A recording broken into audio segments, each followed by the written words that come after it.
നിയുക്ത മുഖ്യമന്ത്രി V D Satheesan മുൻ മുഖ്യമന്ത്രിയും കേരളത്തിന്റെ ഇപ്പോഴത്തെ പ്രതിപക്ഷ നേതാവുമായ വി ഡി സതീശന്റെ വസതിയിൽ സ്വകാര്യ സന്ദർശനത്തിന് വേണ്ടി എത്തിയ ആ ദൃശ്യങ്ങളാണ്. പിണറായി വിജയൻ പുറത്തിറങ്ങി വന്ന് കൈപിടിച്ച് ആനയിച്ച് സ്വീകരിച്ചു ആ വി ഡി സതീശനെ. നമുക്കറിയാം, വളരെ ശക്തമായ ഭാഷ കൊണ്ട് പരിക്കേൽപ്പിച്ചിട്ടുണ്ട് ഇരുവരും. രാഷ്ട്രീയ ആരോപണ പ്രത്യാരോപണങ്ങളുടെ കാര്യത്തിൽ നിയമസഭയ്ക്കകത്തും പുറത്തും വലിയ ഇപ്പോൾ നമ്മൾ കാണുന്ന ദൃശ്യങ്ങൾ അത് പിണറായി വിജയൻ ഇപ്പോഴത്തെ പ്രതിപക്ഷ നേതാവിൻ്റെ വസതിയിലെത്തിയ വി ഡി സതീശനെ സ്വീകരിച്ച ശേഷം അദ്ദേഹം രണ്ടുപേരും ചായ കുടിക്കുന്ന ദൃശ്യങ്ങളാണ്. അത് വീട്ടിനകത്തു നിന്നുള്ള ദൃശ്യങ്ങളാണ് ഇപ്പോൾ നമ്മൾ കണ്ടുകൊണ്ടിരിക്കുന്നത്. ഇരുവരും സൗഹൃദ സംഭാഷണത്തിലാണ്. കേരളത്തിൽ ഒരുപക്ഷെ ഏറ്റവും സുന്ദരമായ കാഴ്ചകളിൽ ഒന്നായി നമുക്കിതിനെ കാണാം. പലതരത്തിലുള്ള രാഷ്ട്രീയ വിയോജിപ്പുകൾ പ്രകടിപ്പിക്കപ്പെട്ടപ്പോഴും പലതരത്തിലുള്ള ആരോപണ പ്രത്യാരോപണങ്ങൾ ഉന്നയിക്കുമ്പോഴും പലപ്പോഴും പിണറായി വിജയന്റെ ശൈലിയെ കടുത്ത ഭാഷയിൽ കടന്നാക്രമിച്ചിട്ടുണ്ടെങ്കിലുമൊക്കെ അതിനും അപ്പുറത്ത് ഹൃദ്യമായ ഊഷ്മളമായ ഊർജ്ജസ്വലമായ ഒരു സൗഹൃദം ഇരുവർക്കിടയിൽ ഉണ്ട് എന്നത് വലിയ ഒരു രാഷ്ട്രീയ സന്ദേശം കൂടിയാണ്. കേരളത്തിലെ ജനാധിപത്യ സംസ്കാരം അത് ഏറ്റവും ഭംഗിയായി അവതരിപ്പിക്കപ്പെടുന്ന ഒരു ദൃശ്യം കൂടിയായി നമുക്കിതിനെ കാണാം. രാഷ്ട്രീയമായ വിയോജിപ്പുകൾ, രാഷ്ട്രീയമായ അഭിപ്രായ ഭിന്നതകൾ, രാഷ്ട്രീയ വിഷയങ്ങളിലുള്ള പരസ്പരമുള്ള ഏറ്റുമുട്ടൽ ഇതൊക്കെ ഉണ്ടെങ്കിൽ വ്യക്തിപരമായ സൗഹൃദങ്ങൾക്ക് ഇതൊന്നും മതിൽക്കെട്ട് തീർക്കേണ്ടതില്ല എന്നതിനുള്ള ഏറ്റവും നല്ല ഉദാഹരണം കൂടിയാണ്. സമീപകാലത്ത് കേരളം കണ്ടിട്ടുള്ള ഏറ്റവും വലിയ രാഷ്ട്രീയ പോരിന് നേതൃത്വം കൊടുത്ത രണ്ട് നേതാക്കൾ അവർ ചായ കുടിച്ച് സൗഹൃദം പങ്കിടുന്ന ഈ കാഴ്ച അത് ഏറ്റവും മനോഹരമായ ഒരു കാഴ്ചയാണ്. ഇപ്പോൾ നമ്മൾ കാണുന്ന ഈ ദൃശ്യങ്ങൾ പിണറായി വിജയന്റെ പുതിയ വസതിയിൽ അദ്ദേഹത്തിന്റെ വസതിക്കുള്ളിൽ നിന്നുള്ള ദൃശ്യങ്ങളാണ് നമ്മൾ കണ്ടുകൊണ്ടിരിക്കുന്നത്. ജിബിൻ JB നമ്മളോടൊപ്പം ഉണ്ട്. ജിബിൻ, നമ്മൾ ഈ ജനാധിപത്യം എന്ന് പറയുമ്പോൾ അതിന്റെ സൗന്ദര്യത്തെക്കുറിച്ച് പറയുമ്പോഴൊക്കെ അതിൽ ഏറ്റവും പ്രധാനപ്പെട്ട കാര്യമാണ് പരസ്പരമുള്ള ബഹുമാനം എന്നത്. ആ പരസ്പര ബഹുമാനം ജനാധിപത്യത്തിൽ ഒരു വളരെ അടിസ്ഥാന ഒരു ഘടകം കൂടിയാണ്. അത് രാഷ്ട്രീയമായ കാര്യങ്ങളിലുള്ള അഭിപ്രായ ഭിന്നതയും അതിൻ്റെ പേരിൽ നടക്കുന്ന ആരോപണ പ്രത്യാരോപണങ്ങളും ഒക്കെ ഉള്ളപ്പോഴും വളരെ ആരോഗ്യകരമായ ഒരു സൗഹൃദം കേരളത്തിലെ രണ്ട് രാഷ്ട്രീയ നേതാക്കൾ പങ്കിടുന്നു എന്നതിൻ്റെ ഏറ്റവും നല്ല ഉദാഹരണമാണല്ലോ ഇപ്പോൾ നിയുക്ത മുഖ്യമന്ത്രി മുൻ മുഖ്യമന്ത്രി പിണറായി വിജയന്റെ വസതിയിലെത്തിയതും സൗഹൃദ സംഭാഷണവും ഒക്കെ. എന്താണ് ജിബിൻ വിവരങ്ങൾ? തന്നെയാണ്. കാരണം നമ്മൾ ഈ കണ്ട ദൃശ്യങ്ങൾ എന്ന് പറയുന്നത് അത് ജനാധിപത്യത്തിന്റെ ഐക്യം തന്നെ കാണിക്കുന്ന ദൃശ്യങ്ങളാണ് നമ്മൾ കണ്ടുകൊണ്ടിരിക്കുന്നത്. കാരണം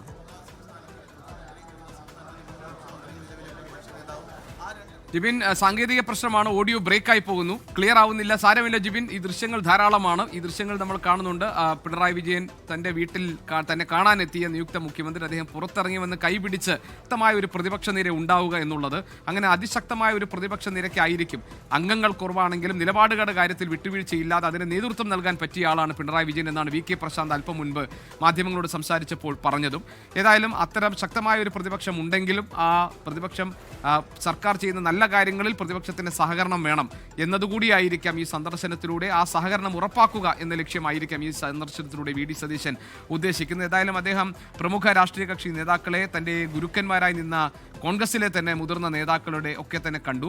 ഇനി ഈ സന്ദർശനത്തിനും ഈ കൂടിക്കാഴ്ചയ്ക്കും ശേഷം വി ഡി സതീശൻ നടത്തുന്ന അടുത്ത കൂടിക്കാഴ്ച വളരെ രാഷ്ട്രീയ കൗതുകം നിറഞ്ഞതും അതോടൊപ്പം തന്നെ രാഷ്ട്രീയ ആകാംക്ഷ നിറഞ്ഞതും രാഷ്ട്രീയ പ്രാധാന്യമുള്ളതുമായ ഒന്നാണ്. കാരണം വി ഡി സതീശനെ മുഖ്യമന്ത്രിയാക്കാൻ എടുത്ത തീരുമാനത്തിലുള്ള വിയോജിപ്പ് ഹൈക്കമാൻഡിനെ അറിയിക്കുകയും പരസ്യമായി തന്നെ ഇന്നലത്തെ നിയമസഭാ കക്ഷി യോഗത്തിൽ നിന്ന് വിട്ടുനിൽക്കുകയും അനുരഞ്ജനത്തിന്റെ പാതയിലേക്ക് എത്താതെ അദ്ദേഹം മാറി നിൽക്കുകയും ഒക്കെ ചെയ്ത മുതിർന്ന നേതാവ് രമേശ് ചെന്നിത്തലയുടെ വസതിയിലേക്കാണ്. തിരുവനന്തപുരം വഴുതക്കാട്ട് ഈശ്വരവിലാസത്തുള്ള ദേവദത്തം എന്ന രമേശ് ചെന്നിത്തലയുടെ വസതിയിലേക്കാണ് ഇനി വി ഡി സതീശൻ പോകുന്നത്. അദ്ദേഹം ഇപ്പോൾ വസതിയിലുണ്ട്. 1-2 MLA മാർ അതോടൊപ്പം തന്നെ പാർട്ടി പ്രവർത്തകരൊക്കെ അദ്ദേഹത്തെ അഭിവാദ്യം ചെയ്തുകൊണ്ടാണ് വസതിയിലേക്ക് സ്വീകരിച്ചതും.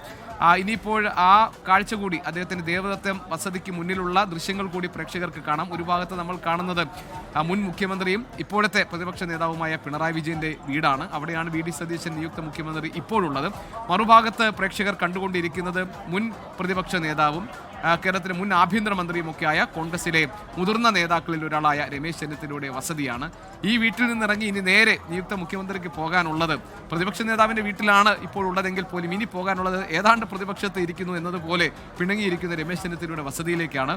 അദ്ദേഹത്തിന് ചില നിബന്ധനകൾ മുന്നോട്ട് വയ്ക്കാനുണ്ട് എന്നാണ് മേഘന മുരളി, ഞങ്ങളുടെ പ്രതിനിധി, അല്പം മുൻപ് തിരുവനന്തപുരത്ത് നിന്ന് റിപ്പോർട്ട് ചെയ്തത്. അതിങ്ങനെയാണ്: ആഭ്യന്തര വകുപ്പ് ലഭിക്കണം, അതോടൊപ്പം തന്നോടൊപ്പം നിൽക്കുന്ന 2 MLA മാർക്ക് മന്ത്രി പദവി വേണം, പിന്നെ ഈ തെരഞ്ഞെടുപ്പിൽ താൻ സീറ്റ് നൽകും എന്ന് നൽകാൻ വേണ്ടി ശ്രമിച്ച ജോസഫ് വാഴക്കന് അദ്ദേഹത്തിന് സീറ്റ് നൽകിയില്ല. ജോസഫ് വാഴക്കനെ KPCC അധ്യക്ഷ സ്ഥാനത്ത് കൊണ്ടുവരണം. ഈ 3 ആവശ്യങ്ങൾ രമേശ് ചെന്നിത്തല മുന്നോട്ട് വയ്ക്കാൻ പോകുന്നു.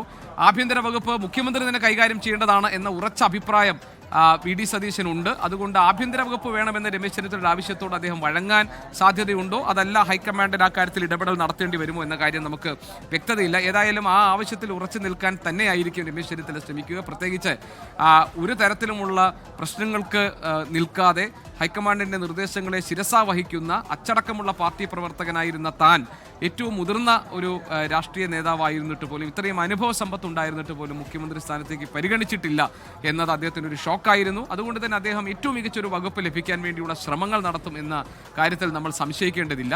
ആ ശ്രമങ്ങൾ വിജയം കാണുമോ, അങ്ങനെ ആഭ്യന്തര വകുപ്പ് വിട്ടുകൊടുത്തുകൊണ്ട് ഒരു മുഖ്യമന്ത്രിയായി തുടരാൻ വി ഡി സതീശൻ ആഗ്രഹിക്കുന്നുണ്ടോ എന്നതൊക്കെ വലിയ പ്രധാനപ്പെട്ട പ്രശ്നമാണ്. ഒരുപക്ഷെ അദ്ദേഹത്തിന് പ്രതിപക്ഷ നേതാവിനെ കൈകാര്യം ചെയ്യുന്നതിനേക്കാൾ ഒരുപക്ഷെ പ്രയാസമേറിയതായിരിക്കും രമേശ് ചെന്നിത്തലയുടെ ആവശ്യങ്ങൾക്ക് മുന്നിൽ അദ്ദേഹത്തെ അതിനോട് എങ്ങനെ പ്രതികരിക്കണം എന്നുള്ളത്. ഏതായാലും വളരെ രസകരമായ കൂടിക്കാഴ്ചകളുടെ നിമിഷങ്ങളിലൂടെ നമ്മൾ കടന്നു പോകുന്നു. അല്പസമയത്തിനകം തന്നെ വി ഡി സതീശൻ നിയുക്ത മുഖ്യമന്ത്രി ഇപ്പോൾ പ്രതിപക്ഷ നേതാവിൻ്റെ വീട്ടിൽ നിന്ന് ഇറങ്ങി അദ്ദേഹം മുൻ പ്രതിപക്ഷ നേതാവായിരുന്ന അദ്ദേഹത്തിൻ്റെ പാർട്ടിയിലെ മുതിർന്ന അംഗമായിരുന്ന രമേശ് ചെന്നിത്തലയുടെ വസതിയിലേക്ക് പോകും. വി ഡി സതീശൻ കേരളത്തിന് മുഖ്യമന്ത്രിയായി വരുമ്പോൾ എന്തൊക്കെ പരിവർത്തനങ്ങളാണ് ഉണ്ടാവാൻ പോകുന്നത്, എന്തൊക്കെ മാറ്റങ്ങൾക്കാണ് അദ്ദേഹം തുടക്കം കുറിക്കാൻ പോകുന്നത് എന്നത് സത്യത്തിൽ കേരളത്തിലെ പൊതുസമൂഹത്തിന് വലിയ ആകാംക്ഷയായിരുന്നു. അദ്ദേഹം വന്നു കഴിഞ്ഞാൽ എന്തൊക്കെ മാറ്റങ്ങൾ ഉണ്ടാകും, കേവലം ഈ ഇന്ദിരാ ഗ്യാരണ്ടി എന്നൊക്കെ നൽകിയ വാഗ്ദാനങ്ങൾക്ക് പുറത്ത് അദ്ദേഹത്തിന്റെ ഭരണശൈലിയിലും അതോടൊപ്പം തന്നെ വ്യക്തിപരമായ ഇടപെടലുകളിലും ഒക്കെ എന്ത് പുതുമകൾ